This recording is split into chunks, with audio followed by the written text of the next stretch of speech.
नमो आर्य अवलोकितेश्वर। सभागार में उपस्थित पूज्य भिक्षुगण, अधिकारी वृंद और स्नेह पात्र छात्राएं एवं छात्रों,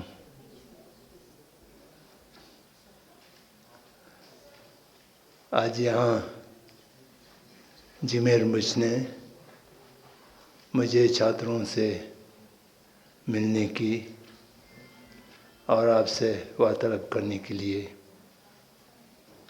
कहा है। बहुत अच्छा लगा। युवक लोगों से मिलने पर मन प्रफुल्लित होते हैं, क्योंकि आप युवक हैं, बच्चे हैं, अपने भविष्य और देश की भविष्य, विश्व की भविष्य बनाने वाले हैं या आप निर्भर हैं। तो इसलिए आपका जो पीढ़ी है वो बहुत महत्वपूर्ण है। मैं स्वयं 1961 से लेकर के 70 तक 10 वर्ष विद्यालय अध्यापक रहा हूँ या प्राचार्य रहा हूँ। तो इसलिए बच्चों के संग संसर्ग करना, संप्रेषण करना मेरे प्रिय कार्य हैं।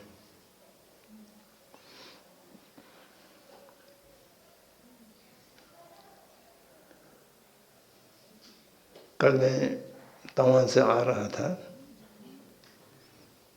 तो मेरे विचार में, मेरे मन में अनेक प्रकार के विचार उत्पन्न हो रहे थे, क्योंकि आज से ठीक 60 वर्ष पूर्व जब हम लोग तिब्बत से निर्वासित होकर के शरणार्थी के रूप में भारतवर्ष में आए थे, तो चुनदुम से तवां से इस मार्ग से होकर के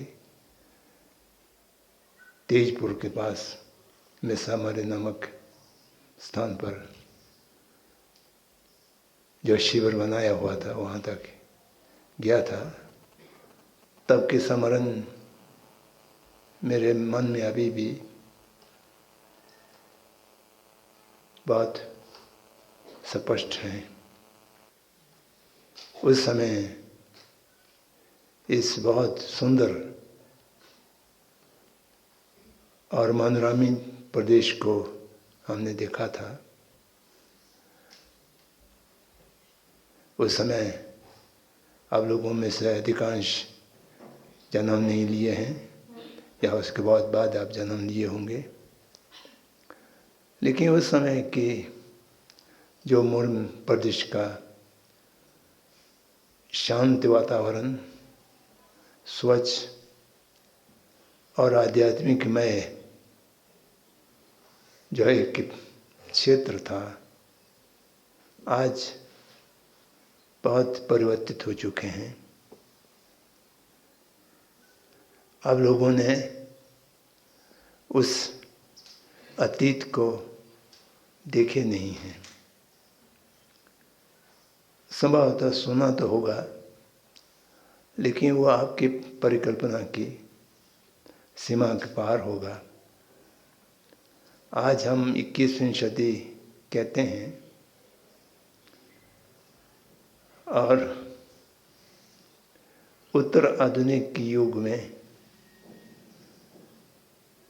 रहने का एक प्रकार से हम सब में अभिमान भी है।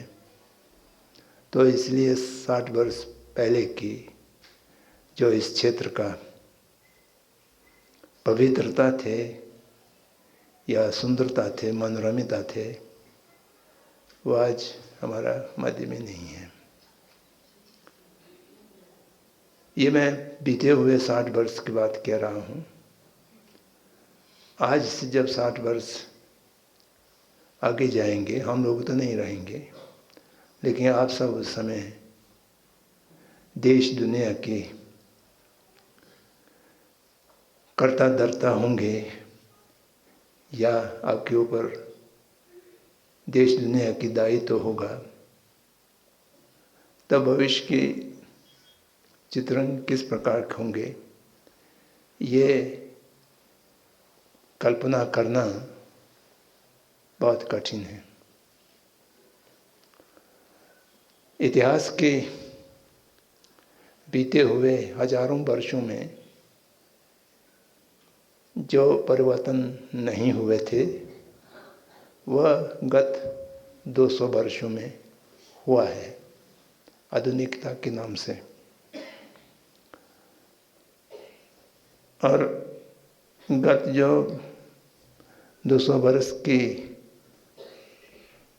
मध्य में परिवर्तन का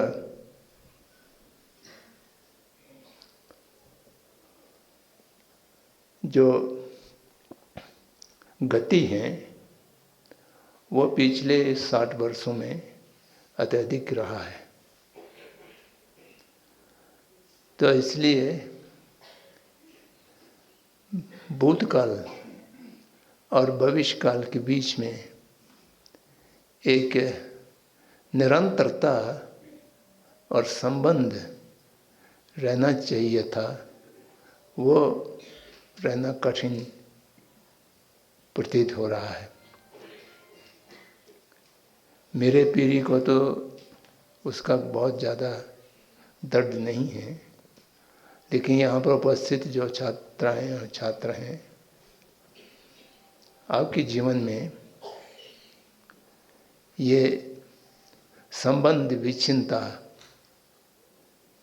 बीते हुए समय और आने वाले समय के बीच में जो संबंध विचित होता है, वह भी बाह्य परिवर्तन के कारण से होता है।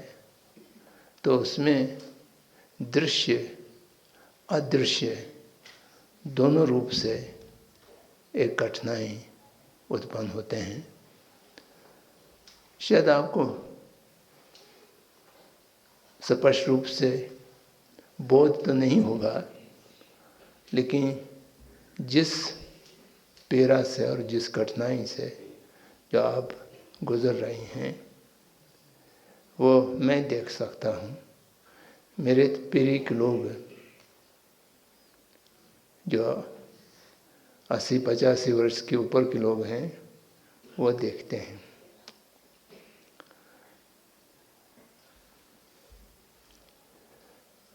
जिमेर मुझ ने हमसे कहा कि 2 बातें आपको कहना है। एक तो बौद्ध धर्म की संक्षिप्त परिचय, और दूसरा शिक्षा का, कैसा शिक्षा ग्रहण करना चाहिए। अब सब लोग शिक्षार्थी हैं, विद्यार्थी हैं, तो इसलिए शिक्षा कैसा ग्रहण करना चाहिए, ये 2 बात कहने के लिए कहा है। मैं पहले बार आप लोगों से मिल रहा हूँ। आप लोगों ने भी मुझे पहले बार देख रहे होंगे, तो इसलिए हम लोग एक दूसरे की परिचय या आप कैसे सोचते हैं, क्या करते हैं, इसका जानकारी मुझे नहीं है। तो इसलिए हम लोगों के बीच में एक अच्छा संवाद स्थापित हो, ऐसा उम्मीद कम है, क्योंकि अनजान लोगों के बीच में बातचीत ठीक से होना सरल नहीं है। एक और विशेष कारण ये है कि मैं आपके युग में नहीं रहते हुए भी आपके युग में जीता नहीं हूँ। मैं 7वीं शती की सभ्यता में जीता हूँ और अपने को 7वीं शती की व्यक्ति मानता हूँ। तो इसलिए जो ये अति आधुनिक और उत्तर आधुनिक की जो सभ्यता है वह मेरे लिए एक चलचित्र की समान है, जीवन में नहीं है, केवल मैं देख सकता हूँ। तो इसलिए हम सब एक दो सभ्यता में या दो युग में जीने वाले लोग हैं। तो इस बीच में संवाद कैसा होगा मुझे बहुत कठिन लगता है, और समय भी उतना नहीं है कि हम विस्तार में जा सकें। तो इसलिए बहुत संक्षिप्त रूप में कुछ प्रयास करना होगा। तो पहला मैं शिक्षा के विषय में कुछ चर्चा आपसे करना चाहूँगा। अब सब विद्यार्थी हैं, विद्यालय जाते हैं, शिक्षा ग्रहण कर रहे हैं। शिक्षा ग्रहण कर रहे हैं या नहीं हैं ये कहना कठिन है। ऐसा मान लिया जाते हैं कि आप शिक्षा ग्रहण कर रहे हैं, लेकिन एक चीज़ सुनिश्चित है, आप एजुकेट हो रहा है। आज की भाषा में एजुकेशन, एक कक्षा से दूसरा कक्षा, दूसरा कक्षा से तीसरे कक्षा, जिसको आजकल एक नए शब्द भी हैं 10+2+3+2 and so and so fourth. तो इसलिए इतना समय विद्यालयों में बिता रहे हैं तो आप एजुकेशन जरूर ले रहे हैं, लेकिन एजुकेशन से शिक्षा मिल जाएंगे इसका आश्वासन कहीं नहीं है। यह एक दूसरा कहानी है। इस विस्तार में जाने की हम लोगों के पास अवकाश नहीं है। फिर भी ये मान लेना पड़ेगा कि एजुकेशन से शिक्षा मिलते ही हैं, और एजुकेशन और शिक्षा कोई भिन्न चीज़ नहीं है। ये सामान्य मान्यता है, हम लोगों का दृष्टिकोण कुछ और है।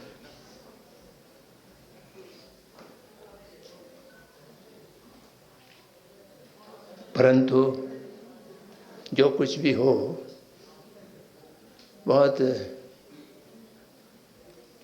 संक्षिप्तता में एक छोटी बात मैं आपके सामने रखूंगा। वो है, आप शिक्षा क्यों ले रहे हैं।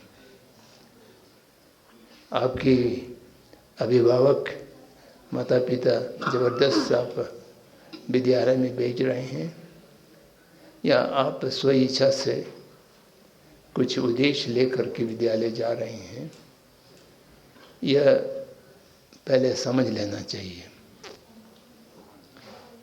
आप मजबूरी में विद्यालय जा रहे हैं तो उससे ना तो एजुकेशन मिलेगा ना शिक्षा मिलेगा। इसलिए आप विद्यालय ना जा कर के घर में रहें और खेलें कूदें, इसका तो आपके पास संभावना नहीं है, आपको रहने नहीं देंगे, क्योंकि आपको जाना तो है ही है। किसी भी हालत में आपको विद्यालय जाना है तो अपने इच्छे से जाएं, ये बहुत बेहतर होगा।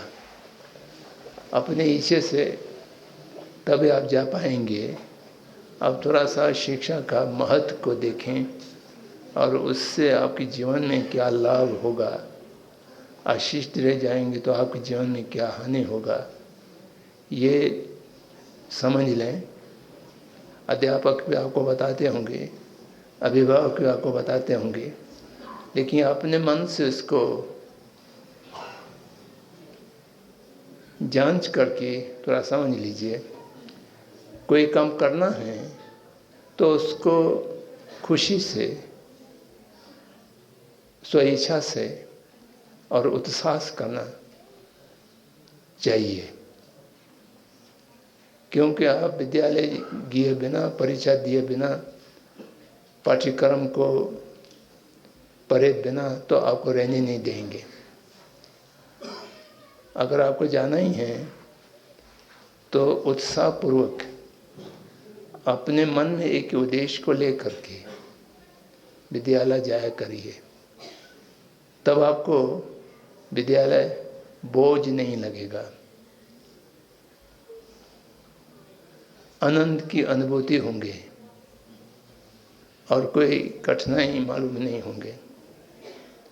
तो इसलिए शिक्षा के प्रति जागरूकता और इच्छा उत्पन्न करना आपका प्रथम कर्तव्य है। इसमें लापरवाही नहीं करना चाहिए। अगर आपके मन में शिक्षा के प्रति उत्साह नहीं है तो उत्साह उत्पन्न कीजिए। उत्साह इसलिए उत्पन्न कीजिए कि आपको करना तो है ही है, आपको विद्यालय भेजा जाएगा, तो इसलिए ये बेटर होगा कि आप स्वेच्छा से इसमें जाएं। विद्यालय में जाने का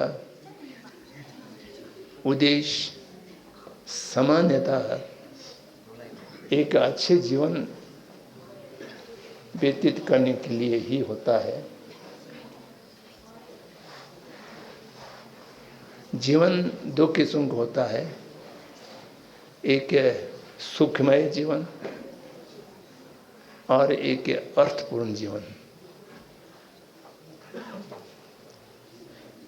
A life of happiness or a life of meaningful, purposeful, खुशी का जीवन और अर्थपूर्ण, महत्वपूर्ण जीवन। एक खुशी की जीवन व्यतीत करने के लिए 3 चीज़ों की अत्यंत आवश्यक है। आप परीक्षा में उत्तीर्ण हो जाए, बहुत उच्च अंक से आप पारित हो या आप असफल हो जाए, वो उतना महत्वपूर्ण नहीं है। लेकिन जो 3 चीज़ मैं आपके सामने रखना चाहता हूँ वो आपकी अच्छे जीवन के लिए, खुशी जीवन के लिए, आनंदपूर्ण जीवन के लिए अनिवार्य हैं, जिसके बिना आप एक खुशी जीवन नहीं व्यतीत कर सकोगे। उसमें प्रथम है शरीर के स्वास्थ्य, दूसरा है मन के स्वास्थ्य और तीसरा है एक समय की आजीविका जब शिक्षित हो जाने के बाद। ये 3 चीज़ अगर आपके पास हैं तो आपकी जीवन निश्चित रूप से आनंददायक, आनंदमय होगा, उसमें कोई दो राय नहीं है। सर्वप्रथम शरीर का स्वस्थ होना अत्यंत महत्वपूर्ण है। महत्वपूर्ण उससे ज़्यादा तो मन का स्वास्थ्य होना है, परंतु मन के स्वास्थ्य शरीर के स्वास्थ्य के बिना नहीं आ सकते हैं। स्वस्थ मन स्वस्थ शरीर पर निर्भर है, इसलिए शरीर को स्वस्थ रखना बहुत ही आवश्यक है। शरीर को स्वस्थ रखने के लिए आंतरिक और बाह्य 2 महत्वपूर्ण कारण हैं। बाह्य कारण जुटा नहीं भी पावे तो आपके आंतरिक हेतु या कारण आप जुटा लेंगे तो आप स्वस्थ रह सकेंगे। तो इसलिए नियमित जीवन बिताना, समय से आहार ग्रहण करना, खाना खाना,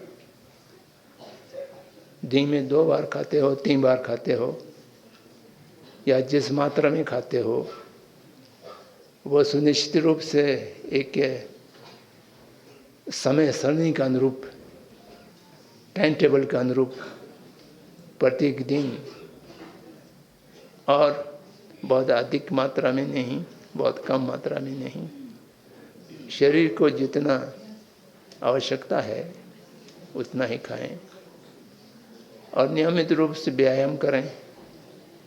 कुछ योग आसना करना आते हो या कुछ प्राणायाम करना आते हो वो भी करें।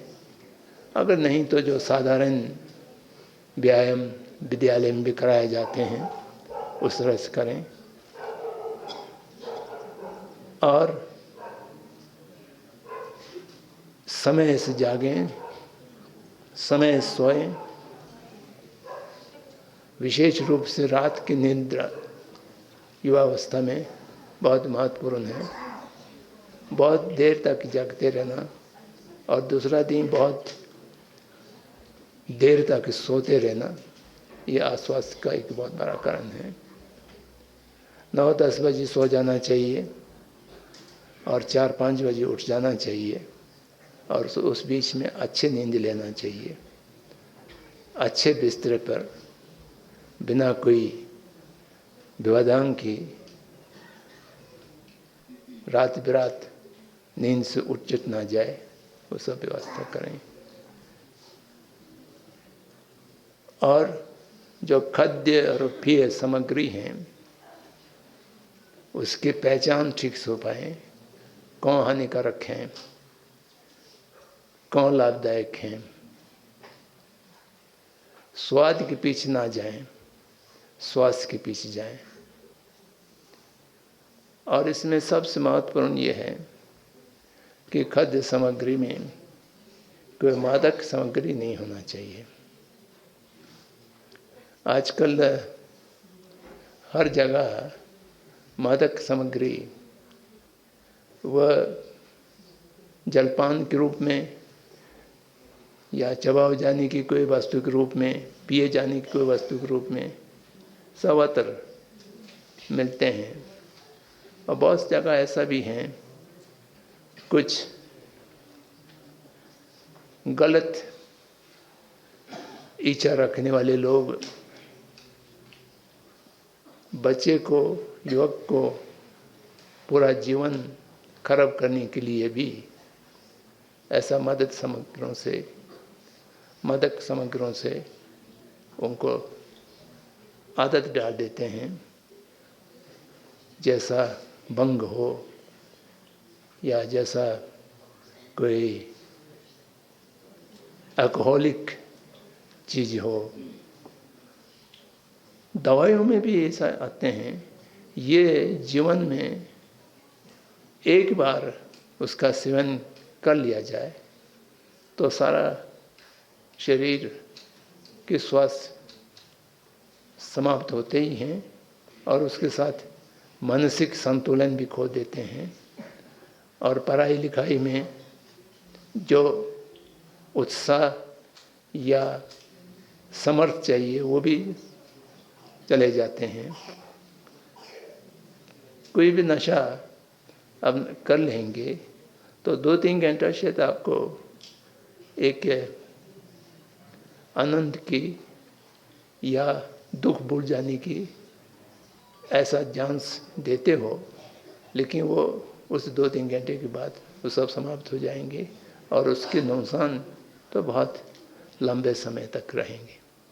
तो जीवन पर्यंत अब उस गलत आदत से उबर पाएंगे, इसका उम्मीद बहुत कम।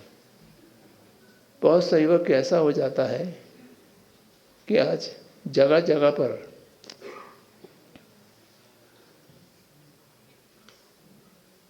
नशा के रोग से अरोग होने के लिए लंबे समय तक ऐसा जगह रहना पड़ते हैं, विशेष प्रशिक्षण लेना पड़ते हैं, विशेष दवाएं लेने पड़ती हैं तो वो बहुत गड़बड़ होता है। तो इसलिए बचपन से सारे भोजन व्यवस्था को ध्यान में रखते हुए मत की खाद्य पदार्थों से दूर रहना, यह विद्यार्थियों की अत्यंत महत्वपूर्ण दायित्व है। अभिभावकों की और अध्यापकों की, विद्यालय संगठन के सभी कार्यकर्ता इसको बहुत ध्यान रखना चाहिए। कोई विद्यार्थी इस प्रकार की गलत चीज़ सेवन ना करें, अगर करते हो तो वह तत्काल छोड़ दें। जब मैं केंद्रीय तिब्बत शासन में थे तो बहुत सारे स्कूलों के साथ, विद्यालयों के साथ काम करना पड़ता था। तो उस समय हमारे विद्यालयों में भी ये समस्या आ गए थे। तो मैंने एक बहुत विचित्र चीज़ देखा कि विद्यालय के अध्यापक लोग या उसकी प्रशासन की काम करने वाले लोग विद्यार्थियों को सुधारने की जगह उसको छिपाते हैं। कहते हैं हमारा स्कूल में ऐसा खाने वाला कोई नहीं है, देख रहे हैं लेकिन फिर भी ये बहुत गलत चीज़ है। अभिभावक हो, अध्यापक हो, अगर ऐसा सामने आने या संशय हो कहीं उनका विद्यार्थी मदद परतों का सेवन तो नहीं कर रहे हैं, अगर कर रहे हैं तो तत्काल उससे कैसा बचाया जा सकता है। और विद्यार्थी आपस में भी मित्र को देखें, अगर ऐसा कोई दिखाई दें तो उनको मना करें, क्योंकि वो सारे जीवन नष्ट करने के लिए एक या दो मादक खाद्य पर्याप्त होता है, तो उससे बचना चाहिए, तभी आप स्वस्थ रह पाओगे। अस्वस्थ व्यक्ति कुछ भी नहीं कर पाओगे। जीवन में कोई भी लक्ष्य प्राप्त करने के लिए शरीर स्वस्थ और शरीर सक्षम रहना अनिवार्य है, उसके बिना आप कुछ कर नहीं सकते हैं। हर रोज औषधालय जाते रहोगे या कोई न कोई चिकित्सा करते रहोगे, और सारे करने के बाद भी वो चिकित्सा करने में धन का भी हानि होता है, स्वास्थ्य का तो हानि होता ही है, समय का हानि होता है, तो उसमें सारा जीवन चले जाता है। तो इसलिए मेरा प्रथम अनुरोध ही नहीं, आग्रह, साग्रह अनुरोध ये है कि विद्यार्थी अपना शरीर का ख्याल रखें, शरीर को स्वस्थ रखें। उसके लिए अनंप शनंप चीज़ों को ना खाएं, अच्छा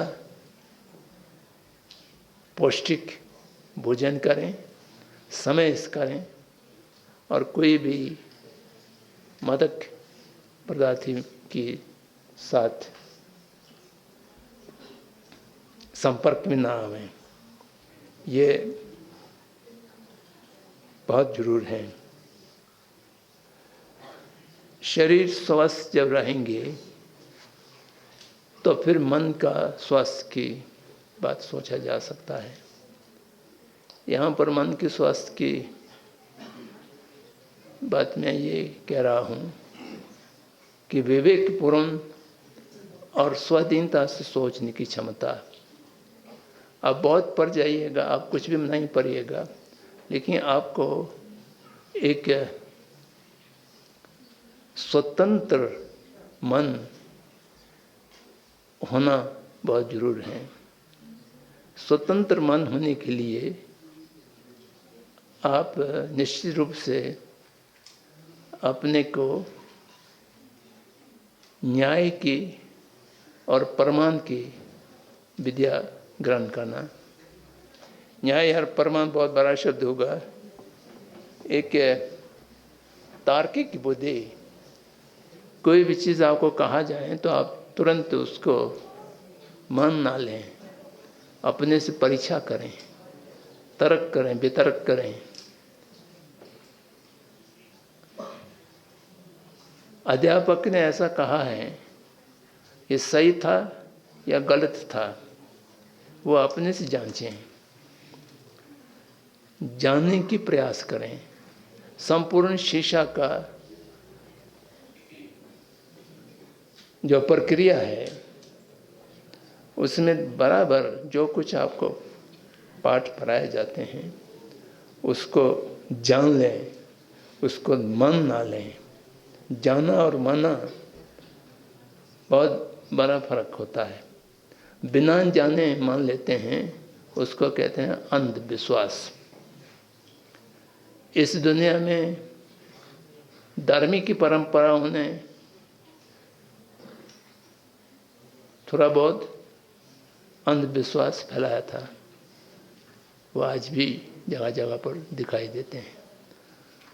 और उससे अधिक आधुनिक शिक्षा और साइंस ने भी अंधविश्वास फैलाया है। हम बिना जाने बहुत चीज़ मान लेते हैं और उसको कहते हैं कि ये साइंटिफिकली प्रूव्ड है। साइंटिफिकली प्रूव होगा या नहीं होगा वो अपने जगह पर है। स्वयं को साइंटिफिकली उसको प्रूव करना ये बहुत महत्वपूर्ण है। जाने बिना जितना भी मान लेते हो वो सब अंधविश्वास की श्रेणी में आ जाते हैं। चाहे वो साइंस हो, चाहे वो कला हो, चाहे वो अन्य विषय हो। आजकल स्वपरीक्षा की, स्वाध्याय की बहुत कमी हो गए हैं। भगवान बुद्ध ने प्रारंभ में ही अपने शिष्यों को ये कहा कि तुम अपने विवेक से जांचो, परीक्षा करो, विश्लेषण करो, तब माना है नहीं माना है समझ में आ जाएगा।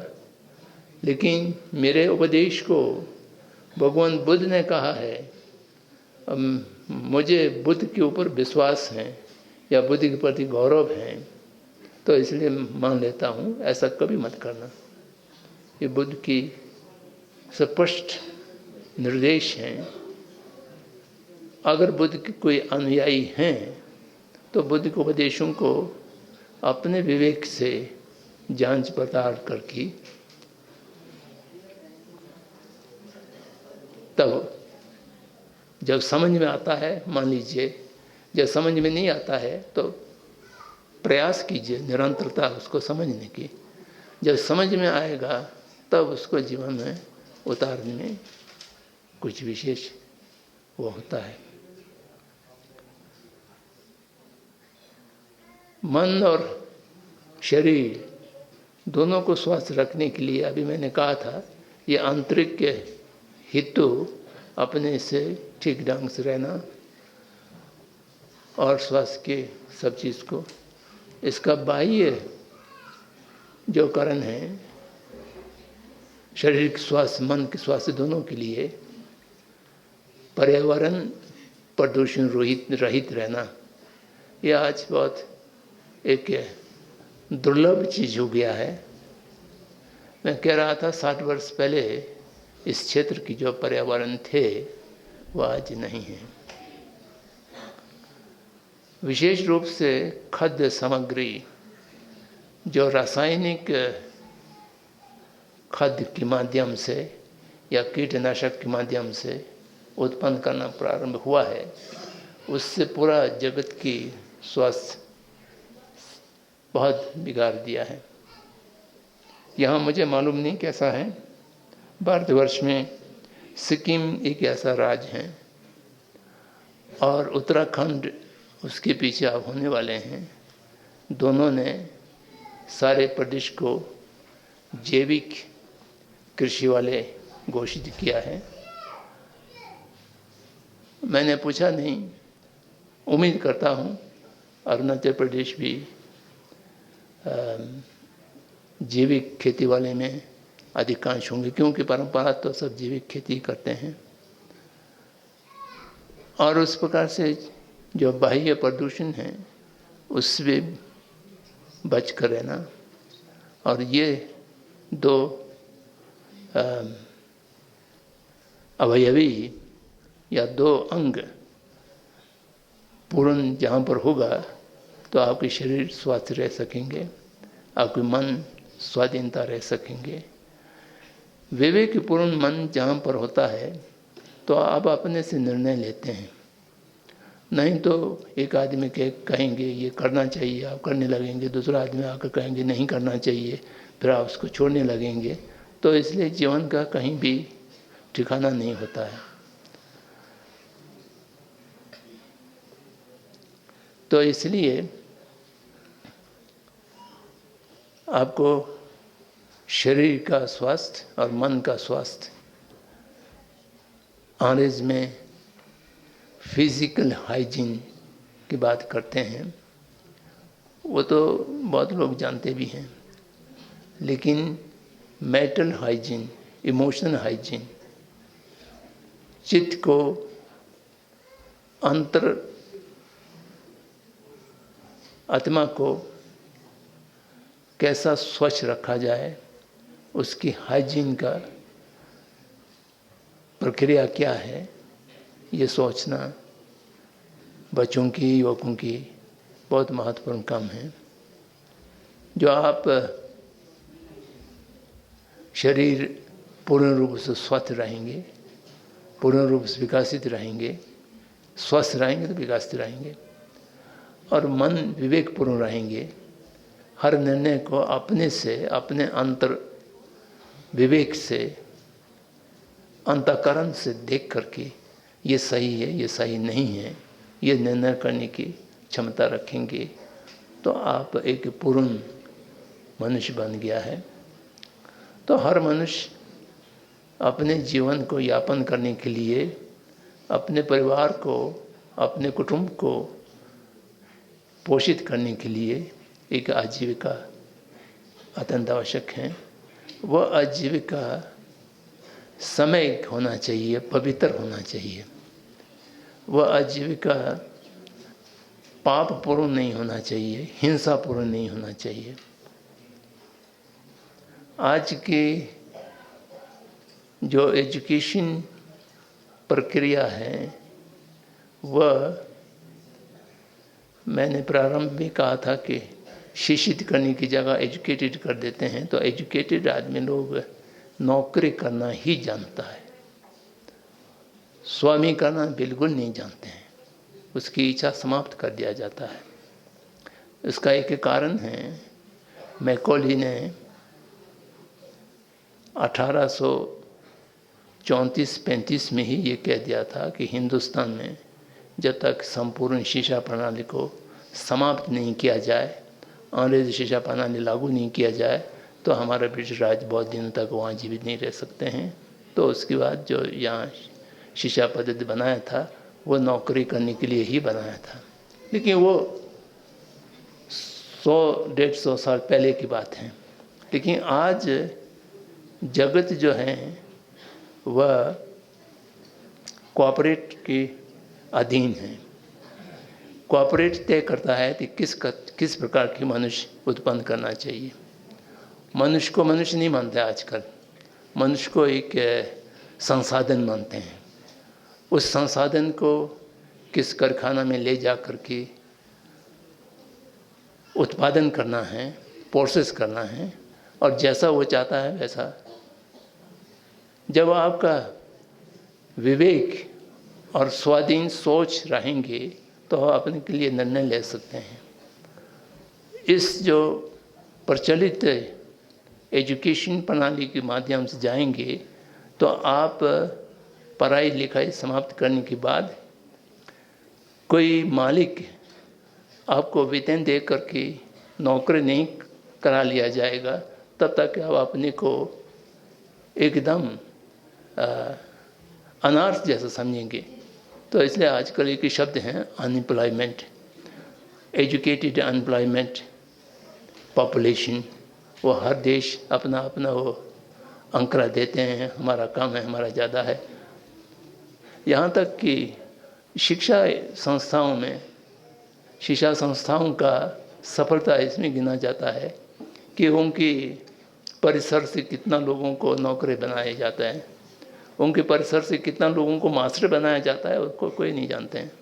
उनके परिसर से कितने लोग कॉर्पोरेट जगत ने असल में एजुकेशन के अंत में वो जो प्रोडक्ट हैं, उस कारखाना से बनाया हुआ जो सामान है, वो कॉर्पोरेट जगत में बिकना चाहिए। हम सब बिकाऊ हो गया है।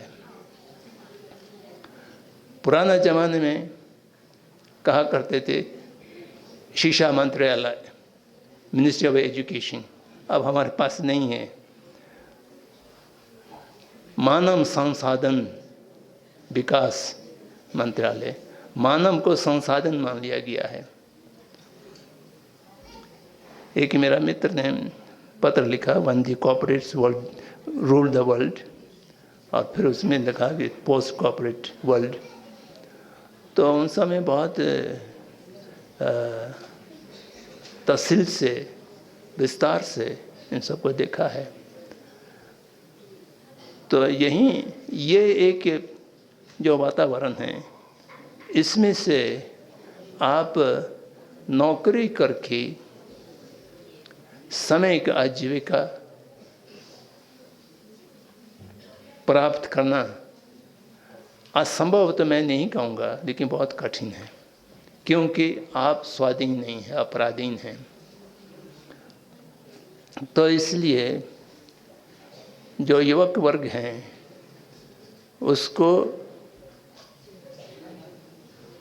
स्वावलंबी कैसा होना चाहिए, किसकी नौकरी पे किए बिना क्या अपने एक पेट को दो हाथ से 15-20 बरस शिक्षा प्राप्त करने के बाद नहीं बढ़ाया जा सकते हैं।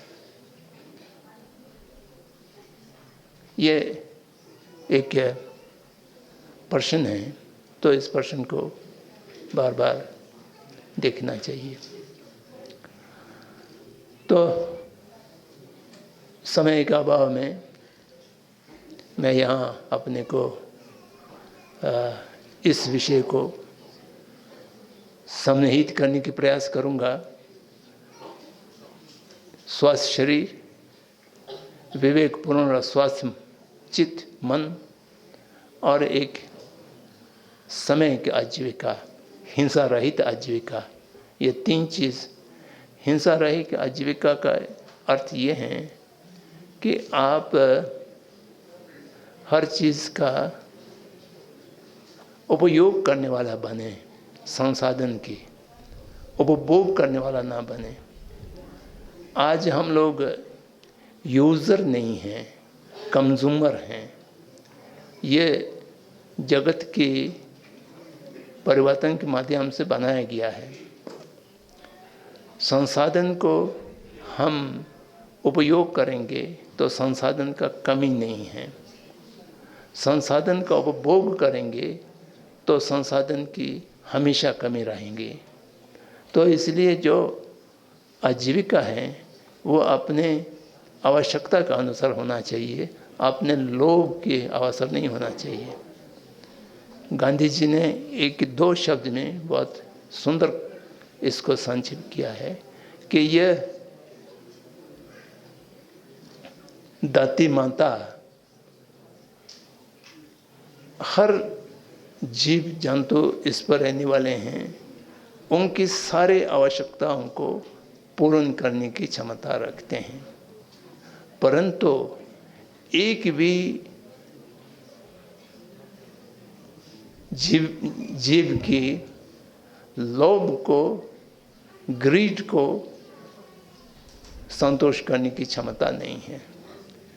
संपूर्ण जीवों का आवश्यकता पूर्ति कर सकते हैं, लेकिन उस एक का लोभ पूर्ति नहीं कर सकते हैं।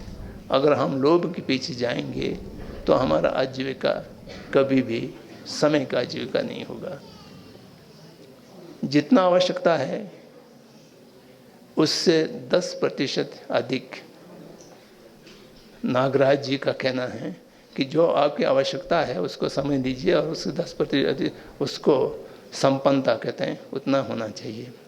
गांधी जी का कहना दूसरा है। गांधी जी जो भी काम करते थे तो वो बहुत सही सही ढंग से उसकी अनुमानित व्यय बजट बनाते थे और वो बजट 100 रुपया के बनता था तो वो 90 रुपया की इंतज़ाम करते थे। अगर 100 रुपये की आवश्यकता है और हमारे पास 100 रुपया पूरा आ जाएगा तो हमें थोड़ा सा लापरवाही आ जाएंगी, कैफत नहीं करेंगे, बचत नहीं करेंगे। हमारा आवश्यकता 100 रुपया के हैं और हमारे पास 90 रुपया जुट गया है तो हम प्रयास करेंगे कि ये 100 रुपया के काम 90 रुपया में हो जाए, क्योंकि आवश्यकता से अधिक जो संसाधन हैं वो अपने नहीं हैं, वो किस दूसरा की हैं। कार्ल मार्क्स ने इसको सरप्लस वैल्यू कहा है, अतिरिक्त मूल्य। तो सरप्लस वैल्यू पर उन्होंने 10 कैपिटल लिखा है, इतना बड़ा विशाल है मार्क्सिज्म पूरा उसमें तैयार हुआ। क्योंकि ये आप लोग धीरे धीरे अर्थशास्त्र भी पढ़ेंगे तो आपको समझ में आएगा कि संपूर्ण जगत की अर्थव्यवस्था ये जो वैश्वीकरण के माध्यम से और उपभोक्ता की कंज्यूमरिस्टिक के सांस्कृतिक जो फैलाया गया है इसमें कितना अधिक हम जा रहे हैं। तो उससे जगत किस दिशा में जा रहे हैं वो समझना चाहिए। ये थोड़ा गहरे प्रश्न हैं लेकिन मैं आपके सामने इसलिए रख रहा हूँ अभी से अब इन सब प्रश्नों को सोच करके अपने आप से प्रश्न करने की आवश्यकता है। अगर आप स्वस्थ रहेंगे, विवेकपूर्ण रहेंगे, सब चीज़ लोगों के कहने पर नहीं जाएंगे, जान करके करेंगे, मन करके नहीं करेंगे, अंधविश्वास के साथ नहीं जाएंगे और एक अच्छा स्वच्छ आजीविका अपनाएंगे तो आपका जीवन बहुत खुश रहेंगे और आनंदपूर्ण रहेंगे। और उसके ऊपर अगर आप इसको और अर्थपूर्ण करना चाहते हैं तो कोई न कोई आध्यात्मिक मार्ग को पकड़ लेना चाहिए। आध्यात्मिक मार्ग धर्म परंपरा में भी हो सकता है या कोई भी धर्म परंपरा से हट करके आध्यात्मिक परंपरा भी हो सकते हैं, लेकिन जो भी अपने मन की पहुँच हो, अपने मन में ठीक लगता हो, अंधविश्वास में जाना नहीं पड़ते हो, ऐसा आध्यात्मिक साधना को अपनाना चाहिए। तब आपकी जीवन केवल खुशीनुमा ही नहीं होंगे, वह बहुत महत्वपूर्ण और अर्थपूर्ण हो जाएगा।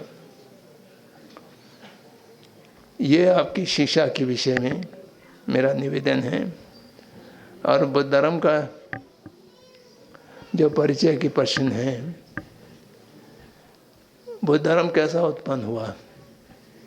सिद्धार्थ ने जगत के दुख को देखा और जगत के दुख की व्यापकता को देखा तो उसकी दुख निवारण की खोज में वो निकला, फिर बुद्धत्व प्राप्त हुआ। तो उनको समझ में आया कि दुख निवारण के लिए दुख कारण को समाप्त करना चाहिए, दुख समुदय। तो इसका प्रथम सत्य है दुख सत्य, दुख देख लेना। और उसके बाद दुख से आप मुक्त चाहते हैं तो उसके कारण को खोजना। ये धर्म के साथ भी हैं और साधारण जीवन में भी। कोई भी काम करते हो तो उस समय कारण की खोज करना बहुत ज़रूर है। जो भी चीज़ अगर आप दरिद्रता से जुटे हैं, तो आप दरिद्रता क्यों हुआ है, उसके कारण क्या है, वह कारण को हटाया जा सकता है कि नहीं हटाया जा सकता है, वो देखें। तो दुख का कारण सिद्धार्थ को समझ में आया कि वह बाहर नहीं आया है, किसने दिया हुआ नहीं है, वह अपना आप उत्पन्न किया है। अज्ञान है, अज्ञान से हम गलत काम करते हैं, गलत काम करने से उसकी परिणाम दुख होता है। तो इसलिए ज्ञान को प्राप्त करके अज्ञान को समाप्त करना चाहिए। यह मूल रूप से ज्ञान के माध्यम से अज्ञान का समाप्त होगा, तो अज्ञान से बाहर जा कर के उसकी मुक्ति प्राप्त हो सकता है। तो इसको निर्वाण कहते हैं। तो बौद्ध धर्म का बिल्कुल मूल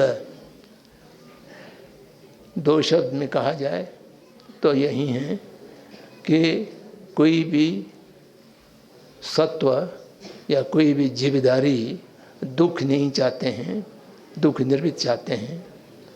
अगर दुख नहीं चाहते हैं तो दुख के कारण को समाप्त करना होगा। दुख कारण अविद्या है, अज्ञान है। अज्ञान को समाप्त करने के लिए ज्ञान चाहिए। ज्ञान कैसा प्राप्त होगा? ज्ञान आपकी चित्त अत्यंत एकाग्र होंगे। आपके चित्त में वो शक्ति तो है लेकिन अभी बिखरा हुआ है। आपके चित्त एकाग्र होंगे तो आप ज्ञान को प्राप्त कर सकेंगे। चित्त को एकाग्र करने के लिए थोड़ा अनुशासित जीवन चाहिए। तो इसलिए शील की शिक्षा, कैसा अनुशासित रहना चाहिए, और शील की बात चित्त को कैसा प्रशिक्षित करना चाहिए एकाग्र होने के लिए, समाधि शिक्षा। और चित्त एकाग्र हो जाएंगे तो उससे आपकी ज्ञान अपना आप उदय होगा। और प्रज्ञान की शिक्षा, शील समाधि प्रज्ञान, ये बुद्ध के मार्ग हैं। और शील समाधि प्रज्ञान के माध्यम से आपकी अविद्या समाप्त कर सकते हैं। अविद्या समाप्त हो जाएगा तो सभी दुखों का कारण मिट जाएंगे, तो आप दुख निवृत्त हो सकोगे। ये बुद्ध की शिक्षा है। ये समय के अभाव में मैं इससे आगे विस्तार में नहीं जाऊंगा, केवल इतना कहूँगा। लेकिन बौद्ध धर्म केवल श्रद्धा से साधने वाले धर्म नहीं है। बुद्ध धर्म केवल ज्ञान से साधने वाले हैं। तो इसलिए बुद्ध धर्म को अगर आप अपनाना चाहते हो तो उसकी शिक्षा की प्रशिक्षण की आवश्यकता है, जिसके लिए अपने मन को तार्किक मन बनाने की, रैशनैलिटी बनाने की प्रयास करना चाहिए। और किसी चीज़ को अपने से परीक्षा किए बिना नहीं मानने का एक आदत डाल लेना चाहिए। सब चीज़ स्वयं विश्लेषण करके, जांच करके, पड़ताल करके तब तथ्य पर पहुंचने की प्रयास करेंगे तो आप बुद्ध धर्म भी बहुत अच्छी तरह से जान सकेंगे। जान लेंगे तो उसको जीवन में उतारने में कोई कठिनाई नहीं होंगी।